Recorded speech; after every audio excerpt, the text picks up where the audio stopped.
എല്ലാവരും വിചാരിക്കും ഈ സൂഫിസം എന്ന് പറയുന്ന സമയത്ത് അത് മുസ്ലിങ്ങളുടെ ഒരു വേ ഓഫ് ലൈഫാണ്, അല്ലെങ്കിൽ ഒരു പാത്ത്, ഇസ്ലാമിലുള്ള ഒരു ഒരു ഒരു പാത്താണെന്ന് പലരും വിചാരിക്കാറുണ്ട്. പക്ഷേ ഞാൻ എൻ്റെ യാത്രയിൽ ഞാൻ കണ്ടിട്ടുള്ള സൂഫികളിൽ മുസ്ലിങ്ങൾ കുറവാണെന്നാണ് ഞാൻ വിചാരിക്കുന്നത്. പുറത്തുനിന്നുള്ള ഒരാൾ കാണുന്ന സമയത്ത് എന്താ ഒരു കറുത്ത ഇതിന് ചുറ്റും ആൾക്കാർ ഈ പ്രാന്തന്മാർ ഇങ്ങനെ വട്ടം കറങ്ങുകയാണെന്നാണ് പുറത്തുള്ള ഒരാൾ പറയുന്നത്. അത് കമൻറ്റ് ബോക്സിൽ ഒരുപാട് വന്നിട്ടുള്ള ഒരു കണ്ടനും ഒക്കെ അടിക്കുന്നൊരു ഫാദർ ആണെങ്കിൽ ആ കുട്ടിക്ക് ആൾ ഇഷ്ടമല്ല ഉണ്ടാവുക, പേടിയാണ് ഉണ്ടാവുക. പേടി കൊണ്ടുണ്ടാവുന്ന റെസ്പെക്റ്റാണത്. അതൊരിക്കലും ഉള്ളിൽ നിന്ന് വരുന്നൊരു സംഭവമല്ല. പണ്ട് പ്ലസ് ടുവിന് പഠിക്കുന്ന സമയത്ത് വീട് വിട്ടിറങ്ങിയിട്ട് പിന്നെ ഒരു അറൗണ്ട് 3 മാസത്തോളം യാത്ര ചെയ്യായിരുന്നു എന്ന് കേട്ടിട്ടുണ്ട്. എവിടെ നിന്നാണ് ഈ ഒരു മിസ്റ്ററികളോട്, അതായത് ഇപ്പം പോകാൻ ഏറ്റവും ഇഷ്ടമുള്ള സ്ഥലം ഏതാണെന്ന് ചോദിച്ചപ്പം ഈജിപ്തിലാണ് എന്ന് പറഞ്ഞു കേട്ടിട്ടുണ്ട്. അതേപോലെ 50-60 വട്ടം അറൗണ്ട് ഞാൻ കാശിയിൽ പോയിട്ടുണ്ട് എന്ന് പറയുന്നത് കേട്ടിട്ടുണ്ട്. അപ്പം ഞാൻ ചോദിക്കുന്നത് എന്താണെന്ന് വെച്ചാൽ, ഇപ്പോൾ കാശി ആണെങ്കിലും പറയുമ്പോൾ ഈജിപ്ത് ആണെങ്കിലും അല്ലെങ്കിൽ പിരമിഡ്, മമ്മി എന്നൊക്കെ പറയുമ്പം ഒരേ സമയം നമുക്ക് പേടി തോന്നുന്നതുമാണ്, അതേസമയം കുറേ മിസ്റ്ററികളുള്ള അതിൻ്റെ ഉള്ളിൽ എന്തൊക്കെയോ ഒളിപ്പിച്ച് വെച്ചിട്ടുള്ള ഇപ്പം ഇങ്ങനെയുള്ള സ്ഥലങ്ങളോട് അല്ലെങ്കിൽ ഈ ഒരു ഏരിയയോട് അല്ലെങ്കിൽ ഇങ്ങനെ മിസ്റ്ററികളോട് ഒരു കമ്പം തോന്നുകയും അതിനുവേണ്ടി ഇറങ്ങി പുറപ്പെടുകയും ചെയ്യുക. അതായത് എന്താണ് നിങ്ങളെ പുറത്ത് ചാടിച്ചത് എന്നുള്ളതാണ്. സത്യം പറഞ്ഞാൽ ഞാൻ എൻ്റെ 17ാമത്തെ വയസ്സിൽ, അതായത് പ്ലസ് ടുവിന് പഠിക്കുന്ന സമയത്താണ് ആ യാത്ര ചെയ്തിട്ടുള്ളത്. അന്ന് സത്യം പറഞ്ഞാൽ എനിക്കറിയില്ല എന്തിനാണ് ഞാൻ പോയിട്ടുള്ളതെന്ന്. ഞാൻ അങ്ങ് പോയി. കാരണം ഞാൻ കുറേ കാര്യങ്ങളായിരുന്നു എൻ്റെ മനസ്സിൽ. അപ്പം ഞാൻ വെച്ച് പരീക്ഷ, വീട്ടുകാർ, ഇങ്ങനത്തെ കുറേ കാര്യങ്ങളൊക്കെ ആയിരിക്കാമെന്നാണ് ഞാൻ വിചാരിച്ചത്. പക്ഷെ അതൊന്നും അല്ലായിരുന്നു എൻ്റെ റീസൺ. വളരെ വൈകിട്ടാണ് ഞാൻ തന്നെ തിരിച്ചറിഞ്ഞത്. എന്നാൽ 2 ഫാക്ടേഴ്സ്. ഒന്ന്, എനിക്കൊരു ഭ്രാന്ത്, യാത്ര എന്നുള്ള സാധനത്തിനോട് അമിതമായിട്ടുള്ളൊരു ആസക്തി, ഒരു അഭിനിവേശം എന്നൊക്കെ പറയും. പിന്നെ ഞാൻ വളർന്ന സാഹചര്യം എന്ന് വെച്ചാൽ എൻ്റെ വീട്ടിൽ ഭയങ്കര സ്ട്രിക്റ്റ് ആയിട്ടായിരുന്നു റൂൾസും ഇതൊക്കെ കാര്യങ്ങൾ. അപ്പോൾ എനിക്ക് എവിടെയും പുറത്തേക്കൊന്നും പോകാനൊന്നും പറ്റിയിട്ടുണ്ടായിരുന്നില്ല. എപ്പോഴും പഠിക്കുക, സ്കൂള്, ആ രീതിയിൽ. അപ്പോൾ നമുക്ക് കിട്ടാത്തതിനോട് ഭയങ്കര ആസക്തിയായിരിക്കും. അത് എനിക്ക് കിട്ടാതിരുന്നത് ചെറുപ്പത്തിൽ കിട്ടാത്ത. അതെ അതെ. അപ്പോൾ അത് ഞാൻ ആ ഒരു ഭയങ്കര ആസക്തിയോട് കൂടി ഞാനത് കവർന്നെടുത്തതാണ്. അങ്ങനെയാണ് ഞാൻ എൻ്റെ വീടും നാടും വീട്ടുകാരെയും ഒക്കെ ഉപേക്ഷിച്ചിട്ട് ഞാനങ്ങ് പോയതായിരുന്നു. പോകുന്ന സമയത്ത് എൻ്റെ ഫ്രണ്ടിനെ കണ്ട് അവനോട് വരുന്നതെന്ന് വെച്ചാൽ അവനും കൂടെ പോകുന്നു എന്നുള്ളത് അതിൻ്റെ വേറൊരു ഫാക്റ്റ്. അങ്ങനെ പോയി ഈ ദുനിയാവ് മൊത്തം എന്ന് പറഞ്ഞോണം ഞങ്ങളിങ്ങനെ അലഞ്ഞ് നടന്നിട്ടുണ്ട്. പട്ടിണി കിടന്നിട്ട്, ദാരിദ്ര്യം, ജോലിയൊക്കെ ചെയ്തിട്ടുണ്ട്, ഹോട്ടലുകളിലൊക്കെ വർക്ക് ചെയ്തിട്ടുണ്ട്. അപ്പോൾ അതൊക്കെ കഴിഞ്ഞിട്ട് തിരിച്ചെത്തി. പിന്നെ പ്ലസ് 2 പരീക്ഷ എഴുതി. അങ്ങനെ പോയി. കുറേ കാലത്തിന് ശേഷമാണ് അറിയില്ല, എന്നോട് ഇങ്ങനെ അന്നൊക്കെ ഒരുപാട് പേര് ചോദിച്ചു എന്താ നിങ്ങൾ പോകാൻ കാരണം, വീട്ടിൽ പ്രശ്നമൊന്നുമില്ല, ഫാമിലി നല്ല സെറ്റിൽഡ് ആണ്, ഒരു പ്രശ്നവും നിങ്ങൾ നല്ല പഠിക്കുന്നുണ്ട്, പിന്നെന്താ. അപ്പോൾ എനിക്കറിയില്ലായിരുന്നു അവരോടൊക്കെ എന്താ ഞാൻ പോയതിൻ്റെ റീസൺ എന്താണെന്ന് പറയണം. പക്ഷെ പിന്നെ എനിക്ക് മനസ്സിലായത് എൻ്റെ ഒരു ക്യാരക്ടർ എന്ന് വെച്ചാൽ, ഞാൻ ഒരിക്കലും ഒരു സ്ഥലത്ത് ഇങ്ങനെ ഒതുങ്ങി നിൽക്കാൻ ഇഷ്ടപ്പെടുന്ന ഒരാളല്ല. എനിക്കൊരു 10 സെക്കൻഡ് ഇങ്ങനെ ഇരിക്കാൻ പോലും പറ്റില്ല. എനിക്ക് ഭയങ്കര വൈബ്രൻ്റ് ആയിട്ട് ഇങ്ങനെ എപ്പോഴും ഇങ്ങനെ ചലിച്ചുകൊണ്ടിരിക്കുന്ന ഒരു മനുഷ്യനാണ് ഞാൻ. അപ്പോൾ എനിക്കൊരു പെർട്ടിക്കുലർ പെർമനൻറ്റ് ജോബ് പോലും ചെയ്യാൻ പറ്റില്ല. അതൊക്കെ ഞാൻ കുറേ കഴിഞ്ഞിട്ടാണ് മനസ്സിലാക്കി. എനിക്കൊരു 6 മന്ത്സിലപ്പുറം ഒരു സ്ഥലത്ത് അങ്ങനെയുള്ള, ഞാനിപ്പോൾ ഒരു പെർമനൻറ്റ് ഫാക്കൽറ്റിയാണ് എൻ്റെ കോളേജ്. പക്ഷേ ഞാൻ എന്താ ചെയ്യാന്ന് വെച്ചാൽ എപ്പോഴും യാത്ര ചെയ്യും. എനിക്ക് ഒരു സ്ഥലത്ത് ഒതുങ്ങാൻ പറ്റാത്തതുകൊണ്ട് തന്നെ ഞാൻ ഈ കൾച്ചറൽ എക്സ്ചേഞ്ച് പ്രോഗ്രാമിൻ്റെ ഒക്കെ ഭാഗമായിട്ട് ഇന്ത്യയിലും പുറത്തൊക്കെ ഇങ്ങനെ യാത്ര ചെയ്തുകൊണ്ടേയിരിക്കും. അല്ലാഞ്ഞാൽ എനിക്ക് ഭയങ്കര പ്രശ്നമാണ്, സഫോക്കേഷനാണ് ഒരു സ്ഥലത്ത് ഇങ്ങനെ നിൽക്കുക. എനിക്ക് തോന്നുന്നു ബഷീർ ഒരിക്കൽ പറഞ്ഞൊരു കാര്യമുണ്ട്. അപ്പോൾ 3 ദിവസത്തിൽ കൂടുതൽ ഒരാളൊരു സ്ഥലത്ത് നിന്നാൽ ദുനിയാവിൻ്റെ ഒത്ത നടു അവിടെയാണെന്ന് തോന്നുന്നു, പിന്നെ അയാൾ മരിക്കുകയും ചെയ്യുന്നു. അതെ അത് കറക്റ്റാ. എനിക്കങ്ങനെ ഒരു സ്ഥലത്തോ ഒരു പെർട്ടിക്കുലർ സാധനത്തിനോടോ ഒന്നും ഒരു ടേമിൽ അപ്പുറം എനിക്ക് അറ്റാച്ച്മെന്റ് തോന്നില്ല. മനുഷ്യന്മാരോടാണെങ്കിലും സ്ഥലങ്ങളോടാണെങ്കിലും പ്രവർത്തിക്കണം എനിക്കങ്ങനെ ഒഴുകിക്കൊണ്ടേയിരിക്കണം, ഗംഗ ഒഴുകുന്ന പോലെ ഒഴുകണം എന്നാണ് ഞാൻ ആഗ്രഹിക്കുന്നത്. ഞാൻ ബഷീറിനെ വെറുതെ പറഞ്ഞാൽ ചില കാര്യങ്ങളിൽ ബഷീറിൻ്റെ ഒരു സാമ്യത തോന്നാറുണ്ട്. അതായത് കോഴിക്കോട്ടുകാരനാവുക, അതേസമയം സിമ്പിളായിട്ടുള്ള ലാംഗ്വേജിൽ കാര്യം പറയണമെന്ന് തോന്നുക, അതേപോലെ ചുറ്റി സഞ്ചരിക്കുന്ന ഒരാൾ. ബഷീറിൻ്റെ ഏകദേശം കുറേ സാമ്യങ്ങൾ. ഒരു ബഷീറിയൻ പുസ്തകങ്ങളുടെ ഇഷ്ടക്കാരനാണോ, അല്ലെങ്കിൽ ബഷീർ സ്വാധീനിച്ചിട്ടുണ്ടോ? ഇല്ല, ബഷീറിൻ്റെ പുസ്തകങ്ങൾ എല്ലാവരെ പോലെ ഇഷ്ടമാണ്. പക്ഷേ എനിക്ക് കൂടുതൽ ഇഷ്ടമുണ്ടായിരുന്നത് മുകുന്ദനോടും OV വിജയനോടും MT അങ്ങനെ അവരോടൊക്കെ ആയിരുന്നു കുറച്ചും കൂടി അറ്റാച്ച്മെൻറ്റ്. പക്ഷേ എന്തോ എൻ്റെ ഭാഷകൾ ഞാൻ എഴുതുന്നത് കോഴിക്കോടിൻ്റെ കഥാപശ്ചാത്തലത്തിലായതുകൊണ്ടായിരിക്കും. ഞങ്ങളുടെ നാട്ടിൽ നമ്മൾ കൊടുവള്ളി ഓമശ്ശേരിക്ക് ഉപയോഗിക്കുന്ന ഭാഷ ഇത് തന്നെയാണല്ലോ, അതുകൊണ്ട് അത് യൂസ് ചെയ്യുന്നതേ ഉള്ളൂ. അത് ആൾക്കാർക്ക് ഇഷ്ടപ്പെടുന്നുണ്ടെന്ന് അറിയുമ്പോൾ ഒരു സന്തോഷവും. ഫസ്റ്റ് പുസ്തകം ഇതല്ലാന്ന് ഞാൻ അറിഞ്ഞു. ഓർമ്മകൾ. ഓർമ്മകളും തേടി. ഓക്കെ. അപ്പം രണ്ടാമത്തെ ഒരു പുസ്തകമാണ് നൂറുൽ മുനീറുൽ പൂർണ്ണാനന്ദ എന്ന് പറഞ്ഞിട്ട്. നൂറുൽ മുനീറുൽ പൂർണ്ണാനന്ദ എന്നുള്ള പേരിൽ തന്നെ നമുക്കൊരു ബ്ലെൻഡിങ്, ഒരു ബ്യൂട്ടിഫുൾ ബ്ലെൻഡിങ് കാണാൻ പറ്റും. അതേസമയം ഇത് പുസ്തകത്തിലൂടെ തന്നെ പോകുമ്പം മൊഹീദ്ദീൻ മാല പാടി നടക്കുന്ന അഘോരി എന്ന് പറഞ്ഞിട്ട് അവിടെ അങ്ങനെ ഒരു ബ്ലെൻഡിങ് നമുക്ക് കാണാൻ പറ്റും. അപ്പം എൻ്റെ ചോദ്യം എന്താണെന്ന് വെച്ചാൽ, ഇങ്ങനെ ഒരു മനോഹരമായൊരു ബ്ലെൻഡിങ് എങ്ങനെയാണ് സാധ്യമാകുന്നത് എന്നുള്ളതാണ്. ഇത് മനോഹരമാണോ അല്ലേ എന്നുള്ളതാണ്. അയലയും മത്തിക്കച്ചോറി ആലുവയും മത്തിക്കറിയും പോലെ എന്നാണ് തുടക്കത്തിലൊക്കെ എല്ലാവരും പറഞ്ഞത്. നൂറ് മുനീർ പൂർണ്ണാനന്ദ എല്ലാത്തിനെയും കൂടി ഒരു എങ്ങനെ കൂട്ടിക്കുഴച്ച് എന്തിനാന്ന് എന്നാണ് ചോദിച്ചത്. അപ്പോൾ ഞാൻ പറഞ്ഞു, നിങ്ങൾ പുസ്തകം വായിച്ചു നോക്കും, അപ്പോൾ നിങ്ങൾക്ക് അറിയാൻ പറ്റും എന്താണ് അതിൻ്റെ എങ്ങനെയാണ് ആ പേര് വന്നതെന്നുള്ളത്. പിന്നെ ഞാൻ മനസ്സിലാക്കുന്നതെന്ന് വെച്ചാൽ, നമ്മൾ ഈ പെരിഫറലായിട്ട് ഇരുന്നിട്ട് ഇങ്ങനെ അടി കൂടുന്നു, നിൻ്റെ മതം എൻ്റെ മതം, എൻ്റെ വിശ്വാസം നിൻ്റെ വിശ്വാസം, ഇതൊന്നും ഒന്നുമല്ല എന്നുള്ളതൊക്കെ ഞാൻ മനസ്സിലാക്കിയിട്ടുണ്ട്. എല്ലാവർക്കും അത് പറഞ്ഞ് മനസ്സിലാക്കി കൊടുക്കാനും എനിക്ക് പറ്റില്ല. പക്ഷെ ഞാൻ മനസ്സിലാക്കിയിട്ടുണ്ട്, ഈ അടിയും പിടിയും ഒക്കെ വെറുതെയാണ്. ഇതൊന്നുമല്ല ലൈഫിലെ പേർപ്പസ് എന്ന് പറഞ്ഞാൽ. ഇവിടെ നമ്മളൊക്കെ ജനിച്ചതിനൊരു പേർപ്പസ് ഉണ്ട്. അപ്പോൾ ആ പേർപ്പസ് എന്താണെന്ന് അന്വേഷിക്കുന്ന പുസ്തകമാണ് നൂറുൽ മുനീറുൽ പൂർണ്ണാനന്ദ. അതിൻ്റെ തുടക്കത്തിലെ പേജിൽ ഞാൻ എല്ലാവർക്കും എഴുതി കൊടുക്കുന്നത് അവനവനിലേക്കുള്ള യാത്ര ഇവിടെ തുടങ്ങുന്നു എന്ന് പറഞ്ഞിട്ടാണ്. അപ്പോൾ എല്ലാവർക്കും ഞാനിപ്പോൾ കഴിഞ്ഞ ആഴ്ച കോളേജിൽ ഇരുന്നിട്ട് ഞാൻ ബായ്സ് എന്ന് പറഞ്ഞിട്ട് സാറ്, ബ്രിജില, ഞങ്ങൾ 3 പേരാണ് ഡിപ്പാർട്ട്മെൻറ്റുള്ളത്. ഹാപ്പി ഫാമിലിയാണ് 3 പേരുള്ളത്. അങ്ങനെ ഞങ്ങളിങ്ങനെ ചർച്ച ചെയ്തുകൊണ്ടിരിക്കുക, വെറുതെ ഇങ്ങനെ ചർച്ച ചെയ്തപ്പോൾ റിട്ടയർമെൻറ്റിന് എത്ര വർഷമുണ്ട് എന്നൊക്കെ ഇങ്ങനെ കാൽക്കുലേറ്റ് ചെയ്യുക. അപ്പോൾ റിട്ടയർമെൻറ്റ് കഴിഞ്ഞിട്ട് റിട്ടയർമെൻറ്റ് ലൈഫ് എങ്ങനെ പോകണം എന്നുള്ളതിനെ കുറിച്ചൊക്കെ ഓരോരുത്തർ ഇങ്ങനെ പ്ലാൻ ചെയ്യുക. അപ്പോൾ ഇങ്ങനെ ഇൻവെസ്റ്റ് ചെയ്തിട്ട് അങ്ങനെ. അപ്പോൾ ഞാൻ പറഞ്ഞു, ഈ റിട്ടയർമെൻ്റ് ഒക്കെ കഴിഞ്ഞ് ഈ റിട്ടയർമെൻറ്റ് ലൈഫ് ആസ്വദിച്ച് കഴിഞ്ഞിട്ട് എന്തായിരിക്കും? അപ്പോൾ ഞാൻ പറഞ്ഞു, പിന്നെ മരിക്കല്ലേ ഉണ്ടാവുക എന്ന് ചോദിച്ചു. അപ്പോൾ എല്ലാവർക്കും ഒരു ഇതായി, ശരി അങ്ങനെയൊന്നും പറയല്ലേ എന്ന് പറഞ്ഞു മിസ്. കാരണം പിന്നെ അല്ലാതെ എന്ത് ചെയ്യാനാ? പക്ഷേ നമ്മൾ 100 വർഷം അപ്പുറത്തേക്കുള്ള ഇൻവെസ്റ്റ്മെൻറ്റിനെ കുറിച്ച് പ്ലാൻ ചെയ്യുന്നുണ്ട്, എല്ലാ കാര്യങ്ങളും. പക്ഷെ നമ്മുടെ അജണ്ടാസിലൊന്നും തന്നെ ഓക്കെ അത് കഴിഞ്ഞിട്ട് മരിക്കുക എന്നുള്ളൊരു സാധനം വരുന്നില്ല. പക്ഷേ അത് മാത്രമാണ് ഒരു പരമമായിട്ടുള്ള ഒരു എന്താ പറയുക പ്രോമിസ്. നമുക്ക് ഒരുപാട് പ്രോമിസുകൾ മതഗ്രന്ഥങ്ങൾ തരുന്നുണ്ട്. അതായത് ഒന്ന്, നിങ്ങൾ ഇന്ന ദുആ ചൊല്ലിയാൽ മഴ പെയ്യും. പക്ഷെ മഴ പെയ്തിട്ടുകൊണ്ട് പെയ്യാതെ ഇരിക്കും അല്ലേ? ഇത് ചെയ്താൽ ഇരട്ട കുട്ടികളുണ്ടാവും, ഇത് ചൊല്ലിയാൽ അത് ഇന്ന ഹോമം നടത്തിയാൽ ഇന്ന ഇതുണ്ടാവും, ഇന്ന ചൊവ്വാദോഷം ഇത് ഒന്നും മാറിയിട്ടുണ്ടാവില്ല, മാറിയിട്ടും ഉണ്ടാവാം. പക്ഷേ ആ പ്രോമിസ് പോലെയല്ല മരണം. എല്ലാ ശരീരങ്ങളും രുചിക്കുന്ന ഒരു സാധനമാണ് മരണം. ആ പ്രോമിസ് മാത്രമാണ് അൾട്ടിമേറ്റ് ആയിട്ട് എല്ലാവർക്കും ഒരു വാഗ്ദത്തമായിട്ട് കിട്ടുന്നൊരു സാധനം. അപ്പോൾ അതിനെക്കുറിച്ച് പക്ഷേ ആരും അങ്ങനെ ചിന്തിക്കാറില്ല. എല്ലാവരും എല്ലാത്തിനെ കുറിച്ചും ചിന്തിക്കും. വീടുണ്ടാക്കണം, കുട്ടികളെ പഠനം, അത് കഴിഞ്ഞ് ഇതൊക്കെ പറയുന്നുണ്ടെങ്കിലും ഇതിനൊക്കെ ഈ ഓട്ടത്തിനൊക്കെ ഇടയിൽ എവിടെയെങ്കിലും ഒരു ഫുൾ സ്റ്റോപ്പ് വന്നാൽ തീർന്നു, അത്രേ ഉള്ളൂ ലൈഫ്. ഇന്നോ നാളെന്നോ പോലും ഈ സെക്കൻഡ്, ഏതൊരു സെക്കൻഡും.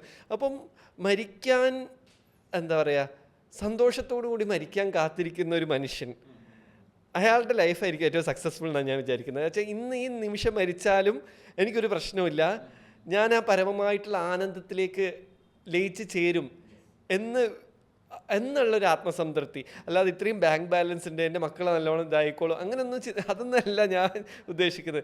ഈ ഒരു മൊമെൻറ്റിൽ നമ്മളങ്ങ് തീർന്നു കഴിഞ്ഞാൽ നമ്മൾ ആ ഒരു വലിയ ആ ഒരു പ്രസൻസിൻ്റെ മുമ്പിലേക്ക് നമ്മൾ എത്തുന്നു. ഒരു എനർജി ഫോം വാട്ടെവർ, നിങ്ങൾ അള്ളാഹു എന്നോ യേശു ക്രിസ്തു എന്നോ വാട്ടെവർ എങ്ങനെ വിളിച്ചാലും ആ സാമീപ്യത്തിൽ നമ്മൾ എത്തിച്ചേരുന്നു. അവിടെ അനന്തമായിട്ടുള്ള കാലമാണോ എന്താണോ എന്ന് വെച്ചാൽ അപ്പോൾ ഇത് തന്നെയാണ് ഈ സൂഫി. ഞാൻ ഈ പുസ്തകങ്ങളിലൊക്കെ സൂഫി ധാരയിലൂടെയാണ് കഥ പറഞ്ഞു പോകുന്നത്. അടുത്ത പാർട്ടായിട്ടുള്ള അഗർത്ത ഇത് തന്നെയാണ് പറയുന്നത്.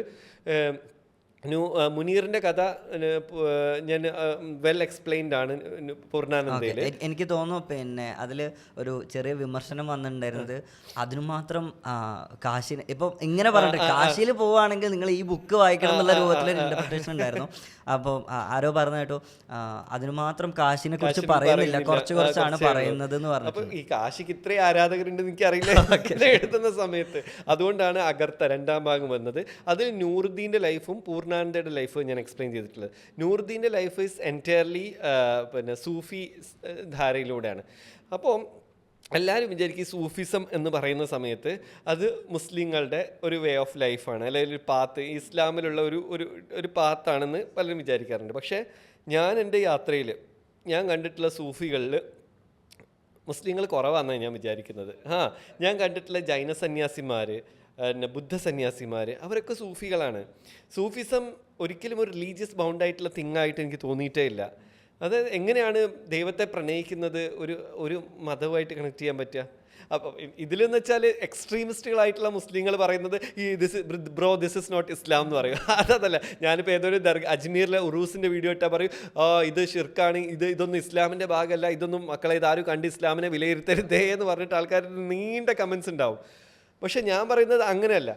ഇത് ഇസ്ലാമുമായിട്ട് കണക്ട് ചെയ്യേണ്ടവർക്ക് കണക്ട് ചെയ്യാം, അല്ലാത്തവർക്ക് ഓക്കെ. പക്ഷേ സൂഫിസം എംബ്രേസ് ചെയ്യാൻ അങ്ങനെ ഒരു റിലീജിയൻ്റെ ഒരു ആവശ്യവും ഇല്ല എന്നാണ് ഞാൻ മനസ്സിലാക്കുന്നത്. അതൊരു അതായത് ഒരു ടേസ്റ്റ് പോലെയാണ്. അപ്പോൾ നമുക്ക് ഒരു ചോക്ലേറ്റ് തന്നിട്ട് ഇത് എങ്ങനെയുണ്ട് എന്ന് ചോദിക്കുന്നത്, നമുക്ക് ആ ടേസ്റ്റ് നമുക്ക് എക്സ്പ്ലെയിൻ ചെയ്ത് കൊടുക്കാൻ പറ്റില്ല. അത് നിങ്ങൾ ആ ചോക്ലേറ്റ് അയാൾക്ക് കൊടുത്ത് അയാൾ കഴിച്ചാൽ മാത്രമേ മനസ്സിലാവുള്ളൂ.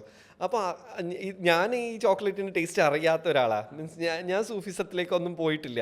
ബിക്കോസ് ഞാൻ ഈ വേൾഡ്ലി തിങ്സും ഒക്കെ ആയിട്ട് കെട്ടുപണഞ്ഞ് കിടക്കുന്ന മനുഷ്യനായതുകൊണ്ട് എനിക്ക് അതിലേക്കൊന്നും ഇറങ്ങാൻ പറ്റില്ല. പക്ഷേ ജേർണലിസം കൂടി അതിൻ്റെ അതെ. അപ്പോൾ ഞാൻ കണ്ടിട്ടുള്ള മനുഷ്യന്മാരുണ്ട്, അവരിലൂടെ ഞാൻ ഇങ്ങനെ സഞ്ചരിക്കുന്ന സമയത്താണ് എനിക്കിത് മനസ്സിലായത്. അവർ അനുഭവിക്കുന്ന ഒരു ആത്മനിർവൃതി, ആനന്ദം, ഇതൊക്കെ ഞാൻ ഈ പറഞ്ഞ ഹിന്ദുക്കളിലും മുസ്ലിങ്ങളിലും ക്രിസ്ത്യാനികളിലും ഒക്കെ കണ്ടിട്ടുണ്ട്. അപ്പോൾ ഞാൻ വിചാരിക്കുന്നത് അവരൊക്കെ സൂഫീസാണ്. അവരൊക്കെ എന്താ പറയുക, ആ ഒരു ഇവിടുത്തെ കാര്യങ്ങളൊന്നും തന്നെ അവർ ബാധിക്കുന്നില്ല. എന്തും അൽഹംദുലില്ലാഹ് കുല്ലി ഹാൽന്നോ അങ്ങനത്തെ പറയണ കേട്ടിട്ട്, അതായത് എന്ത് അവസരത്തിലാണെങ്കിലും സന്തോഷം. അവരിങ്ങനെ പറയും ഓരോ സെക്കൻഡ് ഇവിടെ ജീവിക്കാൻ പറ്റിയെന്ന് നന്ദി ഇങ്ങനെ പറഞ്ഞുകൊണ്ടിരിക്കുകയാണ് അവർ എന്നാണ് പറയുന്നത്. അപ്പം നമുക്കൊക്കെ എന്തൊക്കെ അനുഗ്രഹങ്ങളുണ്ട്, കണ്ണുണ്ട്, കൈയുണ്ട്, കാലുണ്ട്, പക്ഷെ ഇതിനൊന്നും നമ്മൾ കാണുന്നില്ലല്ലോ. അപ്പോൾ അവർ ചെയ്യുന്നത് ഇതിനൊക്കെ നന്ദി അർപ്പിച്ചുകൊണ്ട് ദൈവത്തിനോട് ഇങ്ങനെ അടുത്തുകൊണ്ടിരിക്കുക. പിന്നെ എനിക്ക് സൂഫിസത്തിൽ എനിക്ക് ഏറ്റവും ഇഷ്ടപ്പെട്ടൊരു എലമെൻ്റ് എന്ന് വെച്ചാൽ പ്രണയം, ലവ്. സാധാരണ കേൾക്കുന്നത് ഭയമാണ്. ഗോഡ് ഈസ് എൻ്റെ നീ ഇത് ചെയ്താൽ പഠിച്ചോൻ എന്നെ തീയിലിടും, അല്ലെ ദൈവം നിന്നെ ശിക്ഷിക്കും, നരകത്തിലിട്ട് കരിക്കും, അവിടെ ഇത്രയും ചാട്ടാറാടിയാണ്, പിന്നെ തലയിൽ ഇത് വരും, അങ്ങനെയൊക്കെ പറഞ്ഞിട്ട് ദൈവം എന്ന് പറയുന്ന ആൾ നമുക്ക് ഭയം, അങ്ങനെ ഭയപ്പെട്ട് ജീവിക്കുന്ന. ഇപ്പോൾ ഒരു ഫാമിലിയിൽ സ്ട്രിക്റ്റ് ആയിട്ടുള്ളൊരു ഫാദറാണ്, അയാൾ കണ്ടതിനും ഒക്കെ അടിക്കുന്നൊരു ഫാദറാണെങ്കിൽ ആ കുട്ടിക്ക് ആളെ ഇഷ്ടമല്ല ഉണ്ടാവുക, പേടിയാണ് ഉണ്ടാവുക. പേടി കൊണ്ടുണ്ടാവുന്ന റെസ്പെക്റ്റാണിത്. അതൊരിക്കലും ഉള്ളിൽ നിന്ന് വരുന്നൊരു സംഭവമല്ല. അയാൾ ഒരു ദിവസം ആ വീട്ടിൽ വന്നിട്ടില്ലെങ്കിൽ അവർക്ക് ഭയങ്കര സന്തോഷമായിരിക്കും, ഇന്നില്ലല്ലോ എന്നുള്ള ആ ഒരു രീതിയിലാണ് പല മതങ്ങളും അവരെ ആ ഡിസൈപ്പിൾസിനെ അടക്കി നിർത്തുന്നത്. ഈ മരിച്ചു പോകാനുള്ളതാണ്, മരിച്ചു കഴിഞ്ഞാൽ അവിടെ നരകത്തിലേക്കായിരിക്കും കൊണ്ടിടുക എന്നുള്ള ആ ഒരു പേടിപ്പിച്ച് ദൈവം എന്ന് പറഞ്ഞാൽ അത്രയും ഭീകരനായിട്ടുള്ള മനുഷ്യനായിട്ടാണ് ചിത്രീകരിച്ച് വെച്ചിട്ടുള്ളത്. പക്ഷെ സൂഫിസത്തിൽ അങ്ങനെയല്ല.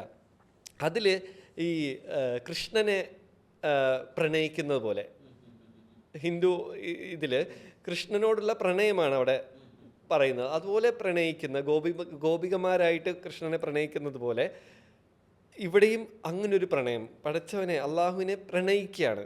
ത്രൂ അവർ കവിതകൾ ചൊല്ലുന്നുണ്ട്, നൃത്തം ചെയ്യുന്നുണ്ട്, കല ആസ്വദിക്കുന്നുണ്ട്. അതിലൂടെയൊക്കെ ഒരു ഡിഫറെൻ്റ്, അതായത് നമ്മളിപ്പം 24 മണിക്കൂർ ഒരാളൊരു മൂലയിലിരുന്ന് ദിക്ർ ചെല്ലുന്നുണ്ടാവും, പക്ഷെ അത് അയാളുടെ ഇഷ്ടം, അയാളത് ചെയ്തോട്ടെ, അതിന് ആരും ബ്രോ ദിസ് ഇസ് നോട്ട് ഇസ്ലാം എന്നൊന്നും പറയുന്നില്ല, അയാളായിട്ട് ചെല്ലുന്നതുകൊണ്ട് പ്രശ്നമില്ല. പക്ഷെ ഇവിടെ ഒരാളൊരു വേർലിംഗ് എന്ന് പറയും, ഇങ്ങനെ ചുറ്റുമല്ലോ, ആ വേർലിംഗ്, അതെ, ആ റൂമിയൊക്കെ ചെയ്യുന്ന പോലെ ആ വേർലിംഗ് മൂവ്മെൻറ്റിലൂടെ ഉള്ളിലൊരു എന്താ പറയുക, ദിസ് വേൾഡ് എന്ന് പറയുമ്പോൾ നമ്മൾ ചുഴി എന്ന് പറയുമ്പോൾ അതുപോലെ തന്നെ കൊടുങ്കാറ്റ്, ചുഴലിക്കാറ്റൊക്കെ ഇങ്ങനെ രൂപപ്പെടുന്ന ഈ വേൾഡിലൂടെ.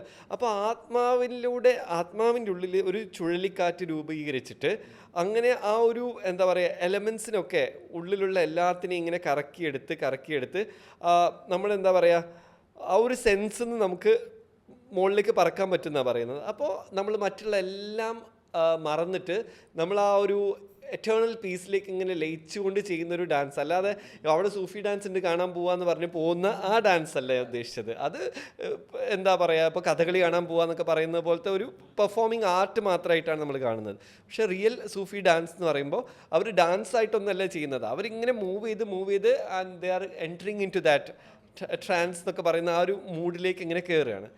അത് അവരെ കൂടുതൽ ദൈവത്തിനോട് അടുപ്പിക്കുന്നുണ്ടെങ്കിൽ എന്തിന് അവരെ പിന്നെ എന്താ പറയുക, നിങ്ങൾ ഈ ഒരു ഭാഗത്തേക്ക് വരരുത്, നിങ്ങൾ ഈ നമ്മുടെ ഭാഗം അല്ല എന്നൊക്കെ പറയുന്നത് എന്തിനാ? അവരാരെയും ഹാം ചെയ്യാൻ പോകുന്നില്ല, ഒരു മനുഷ്യന് അവരെ കൊണ്ടൊരു ഉപദ്രവമില്ല.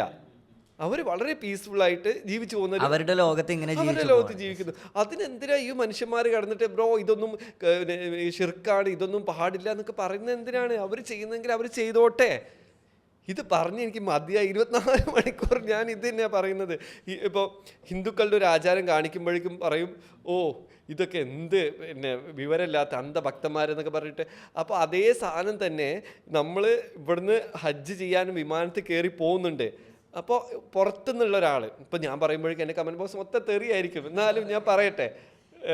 അതായത് നമ്മൾ ഇവിടുന്ന് വിമാനം പിടിച്ച് ഹജ്ജ് ചെയ്യാൻ പോകുന്നുണ്ട്. അവിടെ നമ്മൾ കാബയ്ക്ക് ചുറ്റും താഫ് ചെയ്യുന്നുണ്ട്. പുറത്തുനിന്നുള്ള ഒരാൾ കാണുന്ന സമയത്ത് എന്താ, ഒരു കറുത്ത ഇതിന് ചുറ്റും ആൾക്കാർ ഈ പ്രാന്തന്മാർ ഇങ്ങനെ വട്ടം കറങ്ങുകയാണെന്നാണ് പുറത്തുള്ള ഒരാൾ പറയുന്നത്. അത് കമൻറ്റ് ബോക്സിൽ ഒരുപാട് വന്നിട്ടുള്ളൊരു സാധനമാണ്. അത് പറയുമ്പോഴേക്കും ഭയങ്കര അജിറ്റേറ്റഡ് ആവും ആൾക്കാർ. പക്ഷേ ഇത് തന്നെയാണ് നമ്മൾ മറ്റുള്ളൊരു മതക്കാരനെ കുറിച്ച് പറയുമ്പോൾ അവർക്ക് ഫീൽ ചെയ്യുന്നത്. അവരും ഇത്രയും കാലമായിട്ട് അവളുടെ ഉള്ളിൽ രൂഢമായിട്ടുള്ള വിശ്വാസങ്ങളാണത്. അതിനെ കളിയാക്കുന്ന സമയത്ത് അവർക്കത് ഹേർട്ട് ചെയ്യും. ഓലെ ചെറുപ്പം തൊട്ട് വരെ ഒരു പഠിച്ചു വന്ന കാര്യങ്ങളായിരിക്കും അല്ലേ. ഞാൻ ജനിച്ച മുതൽക്ക് ഞാൻ കേൾക്കുന്നതാണ് ഖുർആനിലെയും മറ്റുള്ളയും കഥകൾ. അപ്പോൾ അത് എൻ്റെ ഉള്ളിലുണ്ട്, അത് ഡീപ്പ് റൂട്ടഡ് ആണ്. നമ്മളിപ്പോൾ എങ്ങനെ പറഞ്ഞാലും എങ്ങനെ വ്യതിചലിച്ചാലും ആ ഒരു സാധനം നമ്മളിങ്ങനെ പിടിച്ചു വലിക്കും. ഡോണ്ട് ഗോ ദെയർ, ഇതാണ് നിന്റെ വഴി എന്ന് പറഞ്ഞാൽ നമ്മളെ പിടിച്ചു വലിക്കുന്നുണ്ട്. അതേ സാധനം തന്നെയാണ് ഈ ഭഗവത്ഗീത വായിച്ചവർക്കും ബൈബിൾ വായിച്ചവർക്കും ഈ വേദങ്ങളും ഗ്രന്ഥങ്ങളും ഒക്കെ വായിച്ചും കേട്ടും വളർന്നവർക്ക് അവരുടെ മനസ്സിലൊക്കെ ഇതാണുള്ളത്. അത് അവരുടെ ഒരു സെൻറ്റിമെൻസിൻ്റെ ഭാഗമാണ്. അതിനെ നമുക്ക് കളിയാക്കാനോ കുറ്റപ്പെടുത്താനോ ഒന്നും ഒരു റൈറ്റും ഇല്ല. ലെറ്റ് ദം ഫോളോ ദെയർ ലക്കും ദീനിക്കും വലിയ ദീൻ, അത്രയേ ഉള്ളൂ.